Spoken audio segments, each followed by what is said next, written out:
ಹಳೆ ಪಿಂಚಣಿ ನಿರೀಕ್ಷೆಯಲ್ಲಿದ್ದಿರ್ತಕ್ಕಂಥ ಸರ್ಕಾರಿ ನೌಕರರಿಗೆ ಸಿಹಿ ಸುದ್ದಿ. ಹೌದು, ಹೊಸ ಪಿಂಚಣಿ ಯೋಜನೆ ರದ್ದುಪಡಿಸಿ ಹಳೆ ಪಿಂಚಣಿ ಯೋಜನೆ ಮರುಜಾರಿಗೆ ಆಗ್ರಹಿಸಿ ಸರ್ಕಾರಿ ನೌಕರರು ನಿರಂತರ ಹೋರಾಟ ಮಾಡುತ್ತಿದ್ದಾರೆ. ಆ ಹಿನ್ನೆಲೆಯಲ್ಲಿ ಮುಖ್ಯಮಂತ್ರಿ ಶ್ರೀ ಸಿದ್ದರಾಮಯ್ಯನವರು ಫೆಬ್ರವರಿ 28ರಂದು ಮಹತ್ವದ ಸಭೆಯನ್ನು ಕರೆದಿದ್ದಾರೆ. NPS ರದ್ದುಪಡಿಸಿ OPS ಜಾರಿಗೊಳಿಸುವ ನಿಟ್ಟಿನಲ್ಲಿ ಈ ಸಭೆ ಬಹಳ ಮಹತ್ವಪೂರ್ಣವನ್ನು ಪಡೆದಿದೆ.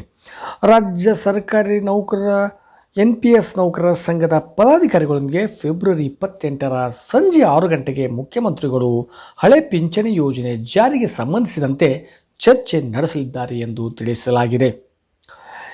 ಸಭೆಯಲ್ಲಿ ನೌಕರರ ಬೇಡಿಕೆ ಬಗ್ಗೆ ಚರ್ಚೆ ನಡೆಯಲಿದ್ದು, ಹೊಸ ಪಿಂಚಣಿ ಯೋಜನೆ ರದ್ದುಪಡಿಸಿ ಹಳೆ ಪಿಂಚಣಿ ಯೋಜನೆ ಜಾರಿಗೊಳಿಸುವ ಬಗ್ಗೆ ತೀರ್ಮಾನ ಕೈಗೊಳ್ಳುವ ಸಾಧ್ಯತೆ ಇದೆ ಎಂದು ತಿಳಿದು ಬಂದಿದೆ.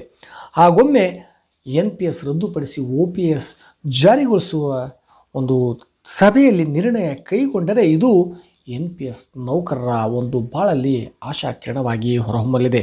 ಏಕೆಂದರೆ 2006ಕ್ಕಿಂತ ಪೂರ್ವದಲ್ಲಿ ಒಂದು ಸೇವೆಗೆ ನೇಮಕೊಂಡಿರ್ತಕ್ಕಂಥ ಸುಮಾರು 12,000 ನೌಕರರಿಗೆ NPS ರದ್ದುಪಡಿಸಿ OPS ಅನ್ನು ಕಳೆದ ತಿಂಗಳಷ್ಟೇ ಜಾರಿಗೊಳಿಸಲಾಗಿತ್ತು. ಆ ಹಿನ್ನೆಲೆಯಲ್ಲಿ ಈ ಕಳೆದ 2006ರಿಂದ ನೇಮಕಗೊಂಡಿರ್ತಕ್ಕಂಥ ಸರ್ಕಾರಿ ನೌಕರರು ಕೂಡ ಸರ್ಕಾರದ ಮೇಲೆ ಒತ್ತಡ ಹೇರುತ್ತಿದ್ದು, ಶೀಘ್ರದಲ್ಲೇ ತಮ್ಮ NPS ರದ್ದುಪಡಿಸಿ OPS ಜಾರಿಗೊಳಿಸತಕ್ಕಂಥ ಒಂದು ಆಗ್ರಹವನ್ನು ಮಾಡಿದರು. ಆ ಹಿನ್ನೆಲೆಯಲ್ಲಿ ಮಾನ್ಯ ಮುಖ್ಯಮಂತ್ರಿಗಳು ಕರೆದಿರ್ತಕ್ಕಂಥ ಸಭೆ ಬಹಳ ಮಹತ್ವಪೂರ್ಣವನ್ನು ಪಡೆದಿದೆ ಎಂದು ಹೇಳಬಹುದು. ಹಾಗಾಗಿ ಮುಂದಿನ ಕೆಲವು ದಿನಗಳಲ್ಲಿ NPS ರದ್ದುಪಡಿಸತಕ್ಕಂಥ ಸಂಭವ ಹೆಚ್ಚು ಇದೆ ಎಂದು ತಿಳಿದು ಬಂದಿದೆ. ಧನ್ಯವಾದಗಳು.